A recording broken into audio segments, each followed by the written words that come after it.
Hello friends.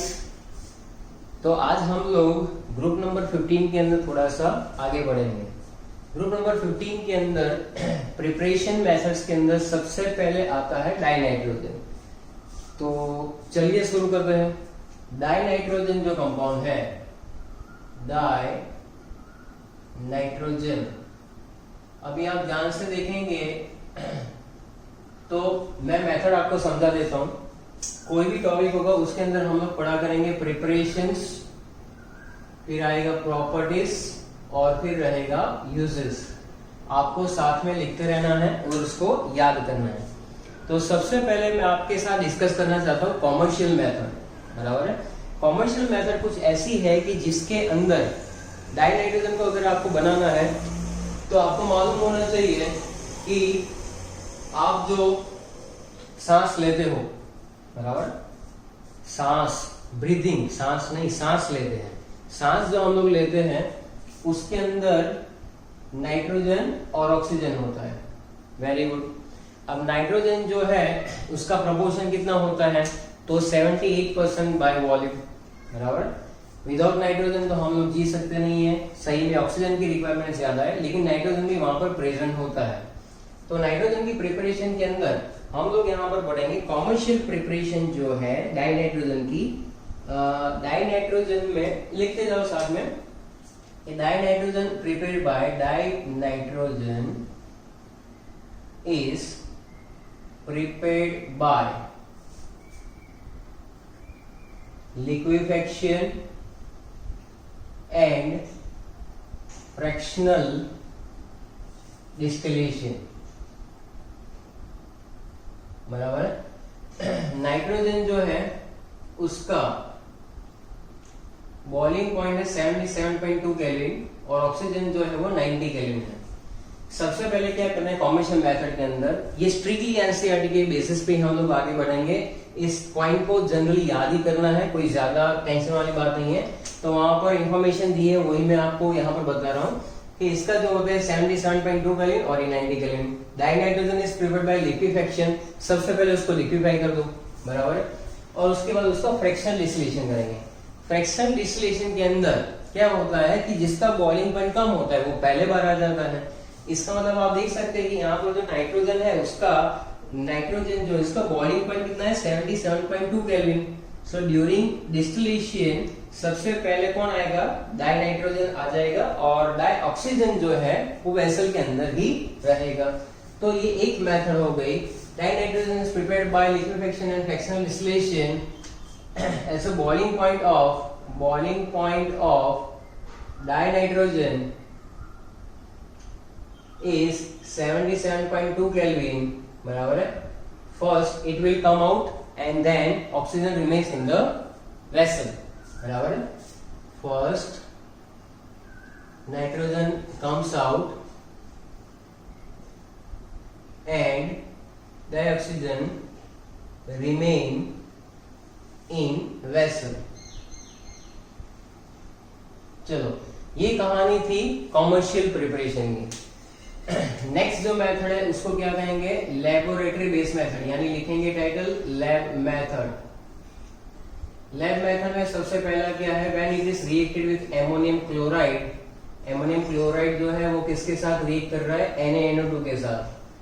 बराबर है। एक टेस्ट ट्यूब के अंदर एमोनियम क्लोराइड ले लो, बराबर है, और थोड़ा सा सोडियम नाइट्रेट भी डाल दो, उसको फिर हिलाओ, गरम करो, बराबर है। तो क्या होगा? तो तुम्हें मैं टेक्निक सिखा देता हूँ। जैसे कि यहाँ एक नाइट्रोजन है, ये दूसरा नाइट्रोजन है, क्या बनेगा? N2। तुम्हारा टारगेट N2 है ना, तो सबसे पहले प्रोडक्ट में N2 लिख दो, इजी हो जाएगा। N2 बना दिया, बराबर। नाइट्रोजन गैस है। ऑक्सीजन कितने हैं NaNO2 में? 2 है। तो जितने ऑक्सीजन है उतने पानी के मॉलिक्यूल्स लिख दो, 2H2O, बराबर। बचा क्या? नमक लिखो, बराबर, NaCl। तो ammonium chloride when it is reacted with NaNO2 we get dinitrogen, water and NaCl, बराबर। इस रिएक्शन के अंदर ऐसे इंप्योरिटी, बराबर, in this reaction NO and HNO3 लिखते जाओ साथ में। इस रिएक्शन के अंदर आपको क्या मिलेगा, NO और HNO3 की क्या मिलेगी बेटा, इम्प्योरिटी मिलेगी। In this reaction NO nitric oxide और HNO3 as impurity we get, and this mixture यानी ये जो impurity उसको रिमूव करने के लिए क्या करेंगे, this mixture is pass through sulphuric acid यानी H2SO4 और K2Cr7 यानी potassium dichromate, pass through this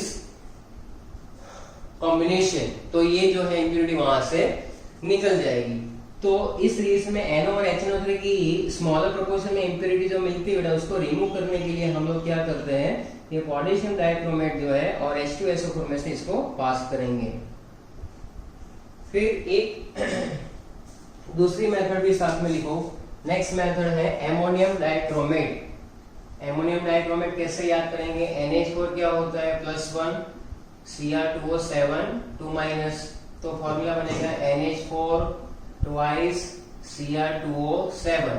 इसको जब हम लोग हीट करेंगे तो इससे टेक्निक कौन सी बताएगी तुम्हें, देखो यहाँ नाइट्रोजन 2 है तो लिखेंगे dinitrogen plus Cr2O3 chromium trioxide, oxygen कितने बचे, 7 में से 3 चले गए, 4 बचे ना, बराबर देखो जरा ध्यान से, तो कितने बचे ऑक्सीजन आपके पास, 4 बच रहे, तो ऑक्सीजन के बेसिस पे ही पानी लिखो 4H2O, देख लेते हैं कितना हो रहा है, हाइड्रोजन 8 है, यहाँ पर भी हाइड्रोजन 8 है, बैलेंस करके चेक करो हो ही जाएगा, बहुत easy. Ammonium dichromate when it is decomposed it gives dinitrogen chromium trioxide and 4 moles of H2O, mention it.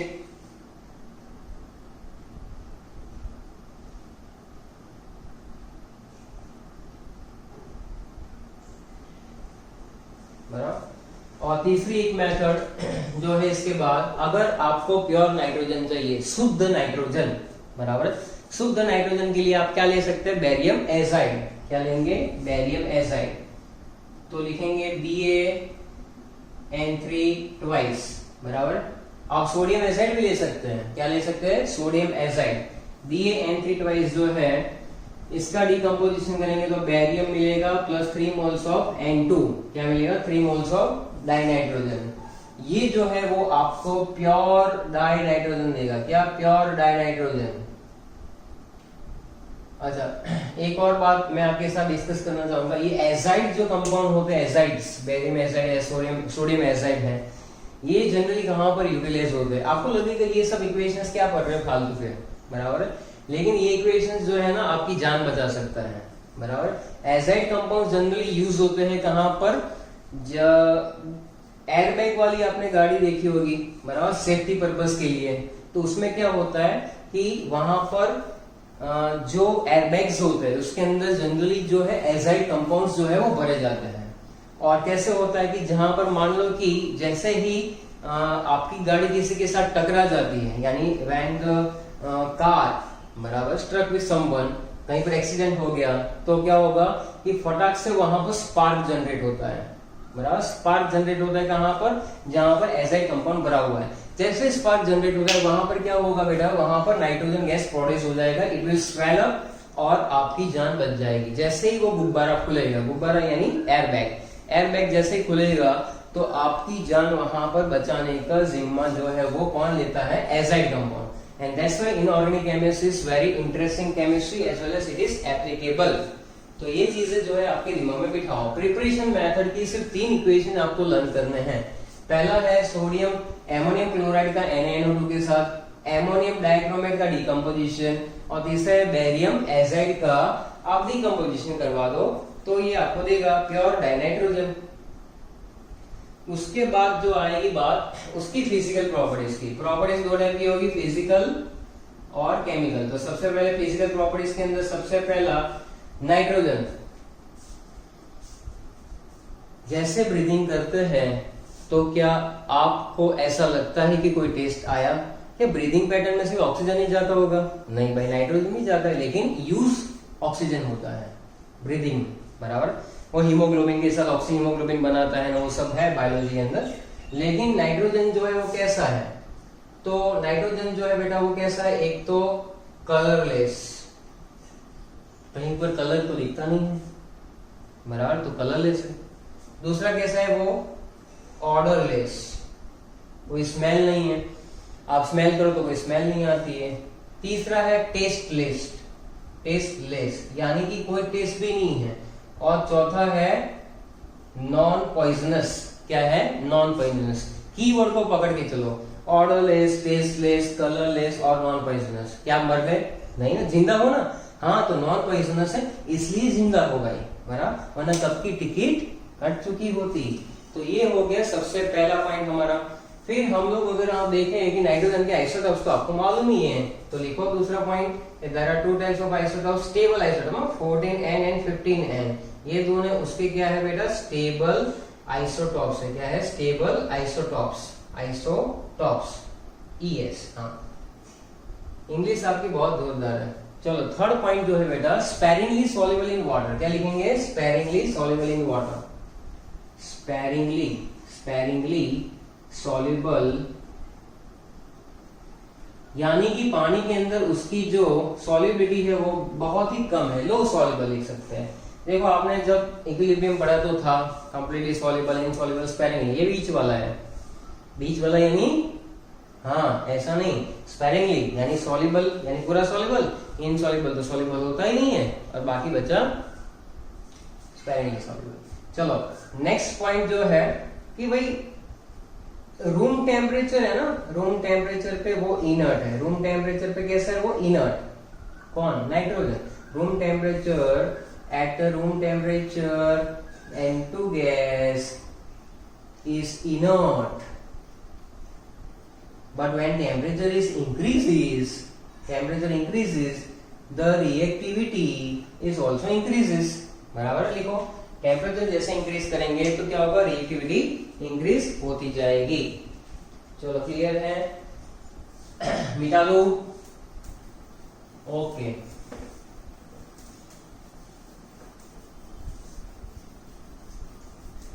तो ये हो गया आपका डाई नाइट्रोजन का physical properties. Now we are moving on the chemical property. Chemical property में क्या करना है?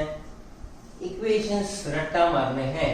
फिजिकल प्रॉपर्टी, लेकिन टेक्निक देखते हैं ना, रट्टा का है रट्टा, उसमें क्या देखो, केमिकल प्रॉपर्टीज में सबसे पहला है रिएक्शन विथ मेटल। ले लेते हैं, क्या लेंगे? मेटल, जो भी दिमाग में आ रहा है बराबर। मान लो कि मेरे दिमाग में लिथियम आ रहा है, लिथियम का रिएक्शन कर, तो लिथियम कैसा होता है? Li होता है ना, lithium Li plus N2 die nitrogen. इतना तो आवे कि नहीं? जबरदस्त। उसके बाद लिथियम जो है +1 नाइट्रेट, मैंने अभी सिखाया था नाइट्रेट आयन -3, क्रॉस मल्टीप्लाई करो क्या बनेगा? Li3N, लिथियम नाइट्रेट बन गया। लो बराबर, फिर करो बैलेंस बैठे बैठे बराबर। चलो यहाँ पर क्या करेंगे?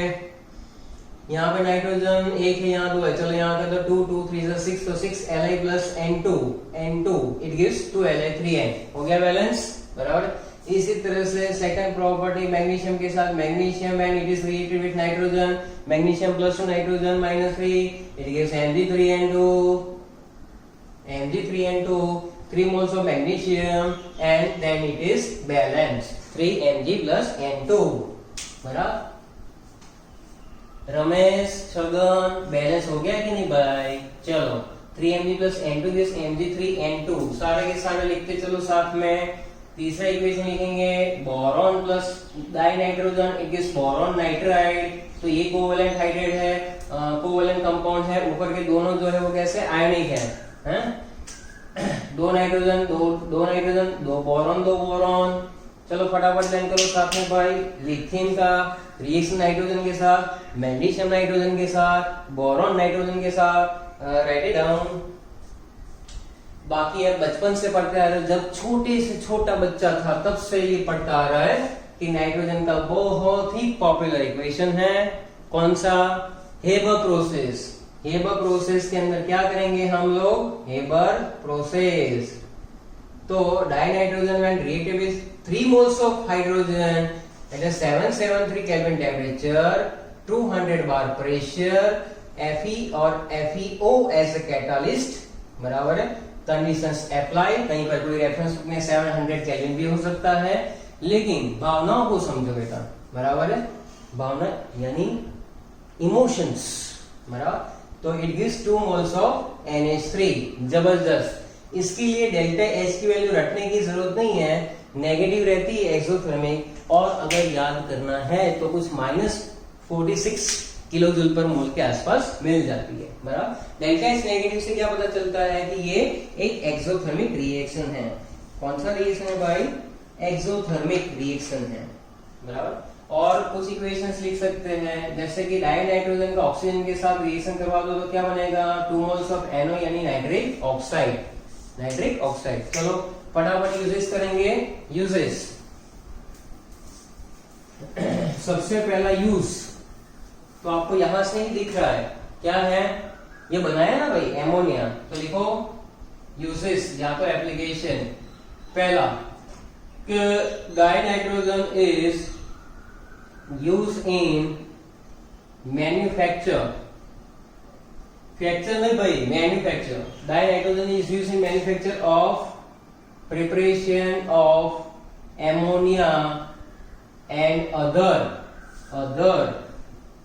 नाइट्रोजीनियस कंपाउंड, जैसे कि फर्टिलाइजर। फर्टिलाइजर में क्या आ सकता है? Urea, ammonium nitrate. बस, हाँ चलो भाई, बहुत हो गया मजाक मस्ती, चलो फटाफट लिखते चलो। Nitrogen used in manufacture of preparation of ammonia as well as nitrogenous compound that is called urea, वो सब आ जाएगा। फिर आपने अभी अभी मेटलर्जिकल प्रोसेस पढ़ा हुआ है, तो लिखेंगे मेटलर्जिकल प्रोसेस इसमें यूज होता है। मेटलर्जिकल प्रोसेस में कहां पर यूज होता है? To produce inert atmosphere. क्या प्रोड्यूस करने के लिए? Inert atmosphere. जैसे जोन रिफाइनिंग प्रोसेस में था ना इनर्ट एटमोस्फियर, वैसे सर्कुलर हीटर घूम रहा था।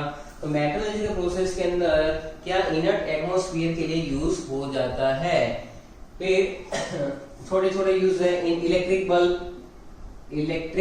बल्ब में भी यूज होता है। हाँ, इलेक्ट्रिक बल्ब में यूज होता है। लिखते चलेंगे metallurgical process to produce inert atmosphere in electrical bulb भी यूज हो जाता है। HNO3 बनाने के लिए भी यूज होता है। देखो अभी आगे आएगा, बताऊंगा। प्रिपरेशन ऑफ HNO3, ये भी डॉन है एसिड। HNO3 जो है वो HNO3 नाइट्रिक एसिड। फिर बहुत ही बढ़िया यूज जो है बेटा, बराबर है, आपको मालूम है। थर्ड नंबर दो, liquid dinitrogen. Liquid dinitrogen is a best coolant. It is used as a coolant, ठंडा कूलेंट में, हाँ, as a coolant in refrigerator, बराबर है, इसमें यूज होता है। फिर वो आइसक्रीम खाते हैं ना, आइसक्रीम, ऐसे आइसक्रीम में धुआं उड़ाते हो आप लोग, वेरी गुड। तो ये डाइनाइट्रोजन ही है जो उसको ठंडा करने के लिए काम में आता है, बराबर। Liquid dinitrogen use as a coolant in refrigerator, बराबर है। फिर आइसक्रीम लिख सकते हो, बटर स्कॉच, वेनिला, चॉकलेट, जो भी पसंद है। और in preservation of dead bodies. Yes, किसी को आपने टपका दिया हो तो उसको संभालने के लिए भी लिक्विड नाइट्रोजन का यूज होता है, लंबे टाइम तक के लिए उसकी बॉडी ना। हाँ, फॉरेंसिक साइंस में यूज होता है बेटा, मजाक नहीं कर रहा हूँ। फॉरेंसिक साइंस डिपार्टमेंट में मान लो कि किसी की डेड बॉडी है, जैसे अपना अभी गए ना दुबे जी हैं, तो वैसी डेड बॉडी का अगर पोस्टमार्टम करना हो, अभी तक जांच चल रही हो कि क्या है, ये क्या था, कैसे मर्डर हुआ, तो ये सब जो है प्रिजर्व करने के लिए डेड बॉडीज में भी लिक्विड नाइट्रोजन का यूज होता है।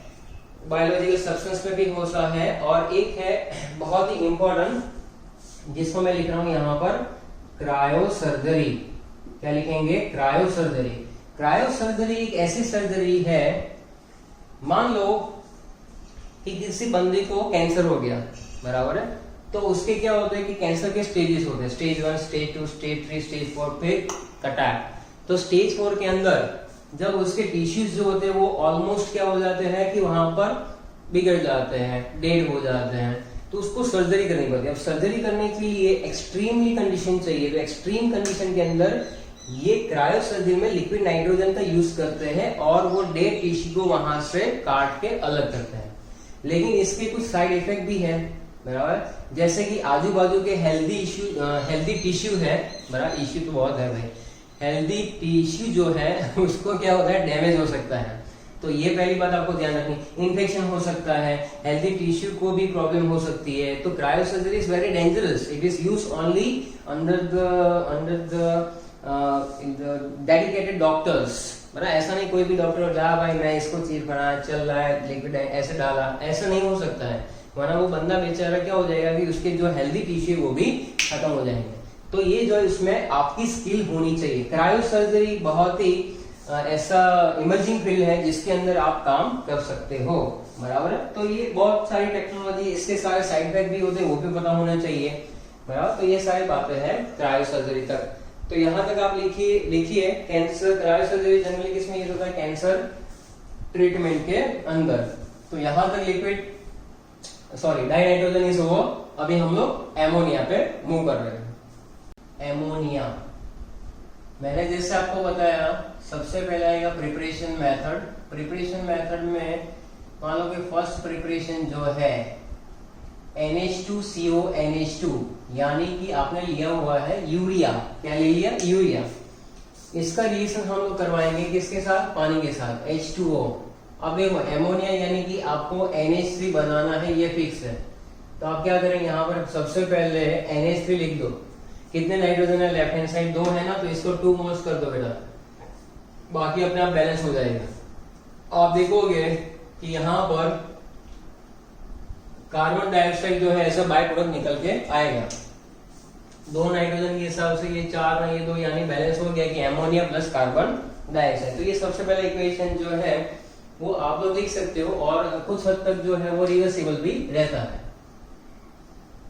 दूसरी बात है, चलो अब हम लोग करेंगे, अब ये स्पेसिफिक वे है, इसमें याद रखना एमोनियम क्लोराइड का एक बार रिएक्शन करना है आपको, एमोनियम क्लोराइड का और एमोनियम सल्फेट का, एमोनियम क्लोराइड का और एमोनियम सल्फेट का। तो एमोनियम क्लोराइड जो है, एमोनियम आयन फिक्स है, NH4 प्लस Cl माइनस, और एक आएगा NH4 प्लस और SO4 2 माइनस, बराबर है, क्लियर है इतना। चलो अब इसमें से पहले कंपाउंड बनाओ। तो सबसे पहले मान लो कि मैंने बनाया NH4Cl, यानी कि एमोनियम क्लोराइड। क्या लिखा मैंने, एमोनियम क्लोराइड। उसका रिएक्शन अगर आप लोग कर लेते हो, ये एक एसिड है, सॉल्ट है लेकिन एसिडिक है, तो CaOH ट्वाइस के साथ करेंगे इक्वेशन। किसके साथ करेंगे, CaOH ट्वाइस के साथ।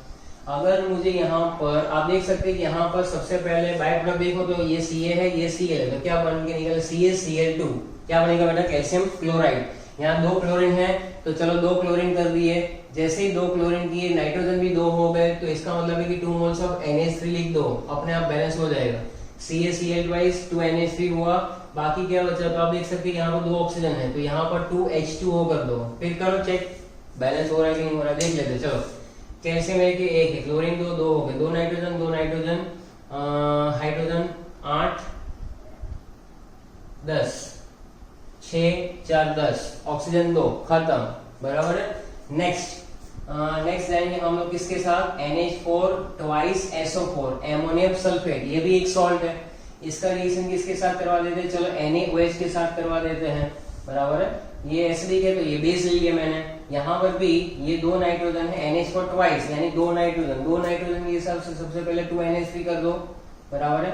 Na किसके साथ जाएगा, सल्फेट के साथ, ये +1 होता है, ये -2, तो ये बनेगा Na2SO4, सोडियम 2, तो यहाँ पे 2 कर दो, बराबर। बाकी देख लो 4 ऑक्सीजन आ गए, ये 4 ने 2 6, यानी कि 2 मोल्स ऑफ वाटर बनना चाहिए। चलो चेक कर लो, हाइड्रोजन हो गए, कंप्लीट, डन, चेक कर लो। ये सेकंड मेथड। तीसरी मेथड अभी हमने की, वापस तो अब आराम से लिखो इसको। अगर ऐसा बोलते कि explain the industrial preparation of the ammonia, तो लिखने का कि we are taking the dinitrogen gas when it is reacted with 3 moles of hydrogen in a closed chamber and it is reacted at the temperature of 773 Kelvin under the pressure of 200 bar। ऐसा लिखने का examiner को पसंद आएगा तो आपको marks मिलेंगे ना। हाँ, बाकी तो इक्वेशन वही है, घिसा पीटा, nitrogen plus 3 moles of hydrogen बराबर है। तो 773 केल्विन 200 बार का प्रेशर, Fe या तो Fe एज ए कैटालिस्ट, बराबर है।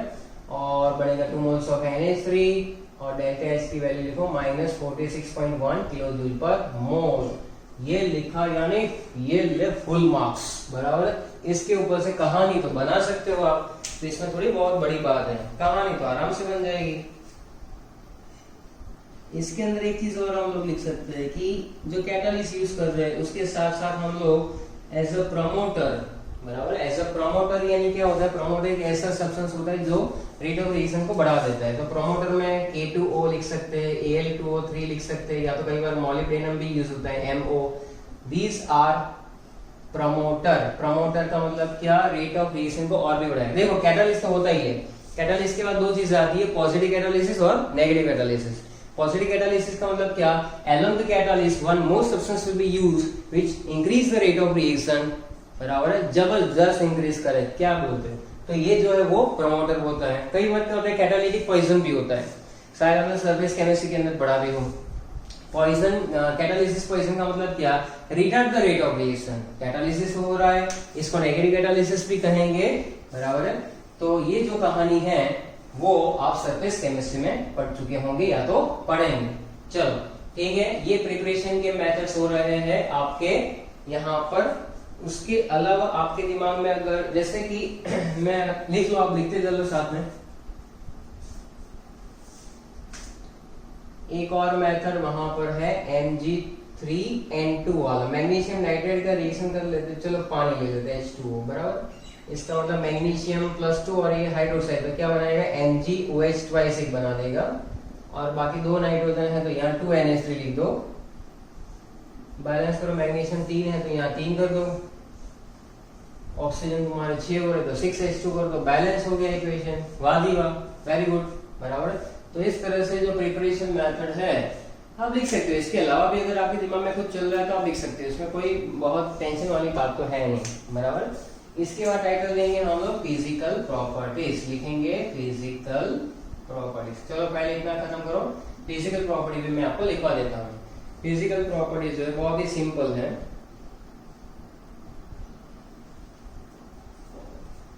लिखो सबसे पहले, कलरलेस पंजेंट स्मेलिंग गैस,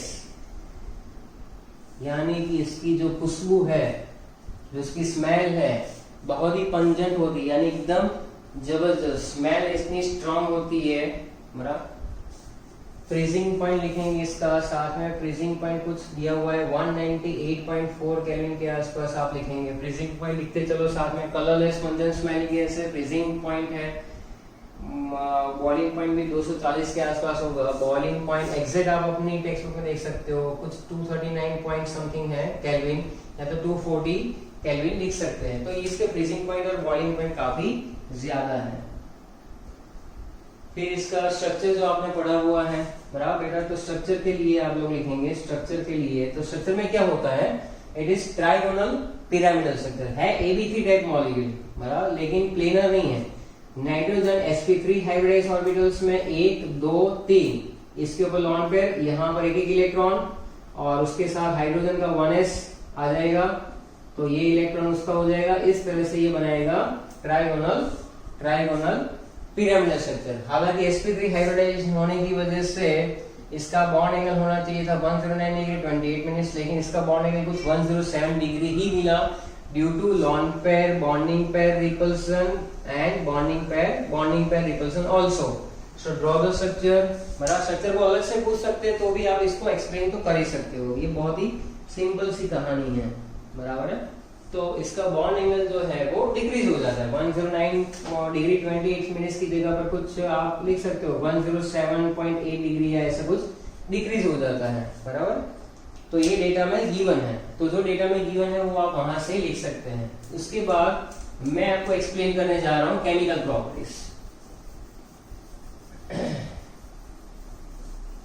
तो केमिकल प्रॉपर्टीज को एक्सप्लेन करने के लिए आपके पास थोड़ा सा लॉजिक होना चाहिए।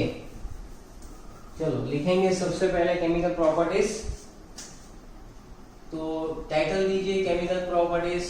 अच्छा कोई आपको पूछे कि ये बेस है कि एसिड है, बराबर क्या है, एसिड है कि बेस है, तो याद करो लॉरी ब्रॉन्स्टेड में आपने पढ़ा था एमोनिया जो है ना उसके पास extra lone pair of electron है, वो जब डोनेट कर सकता है विद दिस लुईस बेस, बराबर है।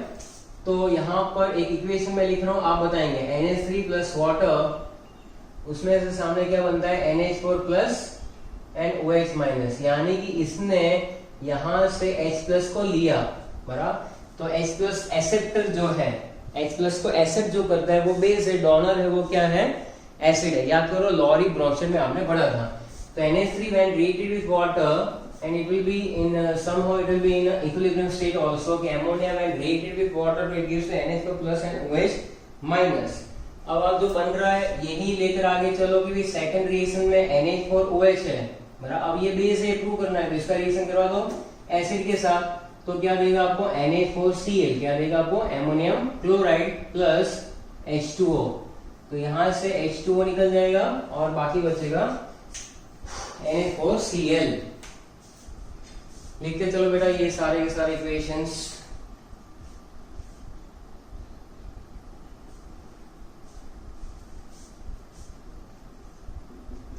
ये NH4OH का हम लोग ZnSO4 के साथ रिएक्शन कर दो, एक ZnSO4 ले लो, कुछ ना कुछ तो लेना पड़ेगा ना भाई, NH4OH प्लस ZnSO4, तो क्या हो जाएगा SO4 इसमें डाल दो, NH4 प्लस होता है तो NH4 ट्वाइस SO4 कर दो plus ZnOH twice, zinc plus 2 है और OH माइनस आना, तो क्या बनेगा जिंक हाइड्रोक्साइड।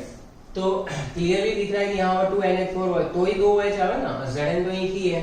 चलो तो ये लिखते चलो इक्वेशंस लिखते चलेंगे।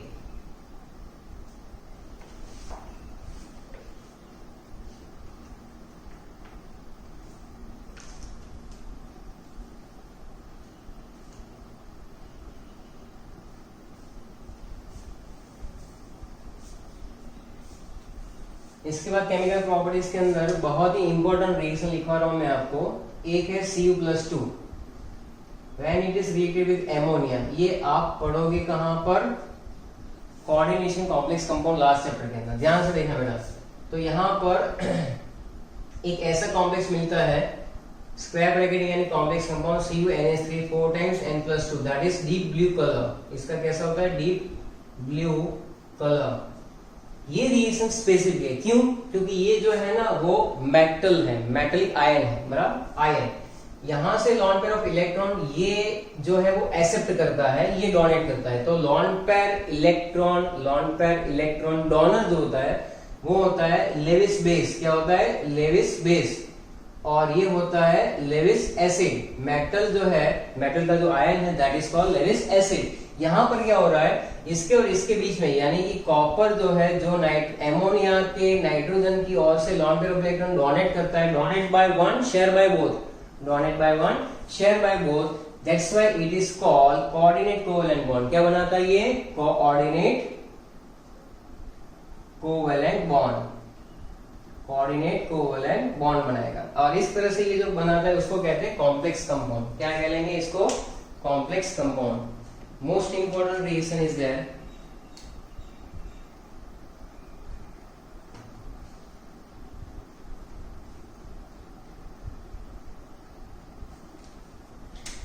ऐसा ही एक और कॉम्प्लेक्स रिएक्शन आप लिख सकते हो, जैसे कि AgCl ले लिया हमने और NaNO3 ले लिया, तो क्या बना रहा है ये, जरा ध्यान से देखो। ये बनाएगा AgCl के व्हाइट प्रेसिपिटेट बनाएगा और बाकी बचेगा आपका AgCl, सॉरी ऐसे नहीं आएगा, ये AgNO3 लेना है, सिल्वर नाइट्रेट। सिल्वर नाइट्रेट का रिएक्शन किसके साथ कराएंगे हम लोग, NaCl के साथ। तो यहां पर हम लोग देख रहे हैं ये बनाएगा NaNO3। क्या बनाएगा, NaNO3। और AgCl के यहां पर आपको व्हाइट प्रेसिपिटेट मिलेंगे। क्या मिलेंगे, व्हाइट पीपीटेस, बराबर। अब ये जो AgCl मिल रहा है उसका रिएक्शन अगर आप एमोनिया के साथ करवा दो, किसके साथ, एमोनिया के साथ, तो वापस वही कंडीशन होगी और ये कॉम्प्लेक्स बनेगा। Ag लिखेंगे, NH3 लिखेंगे, ट्वाइस लिखेंगे और लिखेंगे Cl। तो ये जो बन रहा है वो एक कॉम्प्लेक्स कंपाउंड है। क्या बन रहा है, कॉम्प्लेक्स कंपाउंड। तो ये जो है, ये रिएक्शन जो है वो ना भी लिखो चलता है, एक्स्ट्रा इक्वेशन है, यहाँ पे आप केमिकल प्रॉपर्टी को एक्सप्लेन कर सकते हैं। पहला लॉरी ब्रॉन्स्टाइड के बेसिस पे, दूसरा एसिड बेस, ये बेस ये एसिड, फिर हम लोग क्या करेंगे डीकम्पोजिशन यानी जिंक जो है इसको रिप्लेस कर रहा है NH4+ को, तो वो बन रहा है ZnOH ट्वाइस, इस तरह से Cu+2 लुईस एसिड, ये लुईस बेस, इन दोनों बीच में कोऑर्डिनेट कोवेलेंट बॉन्ड, ये डोनेट कर रहा है लॉन पेयर, लुईस बेस ही ये एसिड है जो एक्सेप्ट कर रहा है। सारे के सारे इक्वेशंस लिखते चलो और लर्न करते चलो।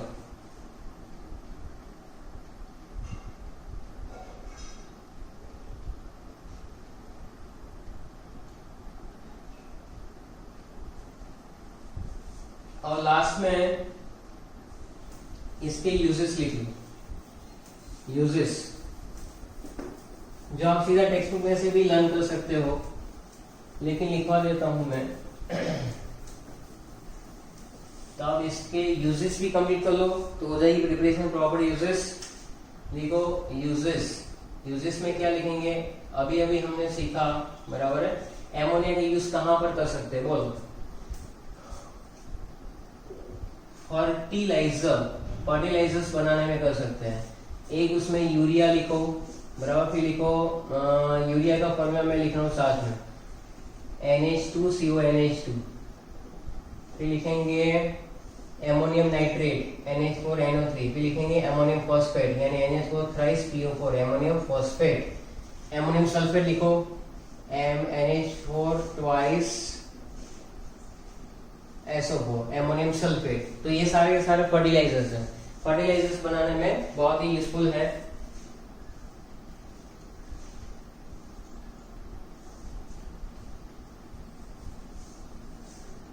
आगे लिखेंगे it is use in preparation of HNO3, अभी आएगा नाइट्रिक एसिड का प्रिपरेशन बहुत ही इंपॉर्टेंट है, ये भी इंपॉर्टेंट ही जा रहा है। It is use in the preparation of HNO3 in Ostwald process, जो HNO3 बनाएंगे उस प्रोसेस का नाम क्या है, ऑस्वाल, और ये यूज होता है एज अ रेफ्रिजरेटेंट भी, एज अ रेफ्रिजरेटेंट, बराबर। खत्म कर लो इतना फटाफट।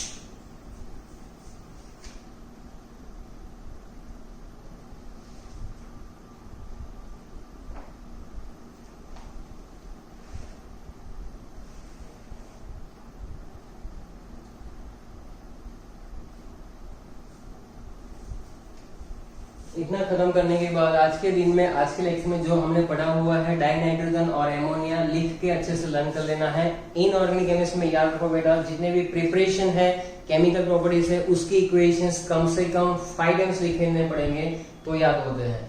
ऐसा नहीं कि लिख लिया और याद हो गया, क्योंकि इस चैप्टर में इतने इक्वेशंस है कि आपको पता ही नहीं चलेगा कि आप सांस कहां से लें, बराबर है। तो मेक श्योर कि आप लोग अच्छे से इसको लिख के लर्न करें। पी ब्लॉक कंटिन्यूटी में करते जाइए, बराबर है। इसलिए हम लोग एक दो टॉपिक ही कर रहे हैं, बराबर है। तो उसको अच्छे से याद करिए, बराबर, और लिख कर याद करिए। Thank you.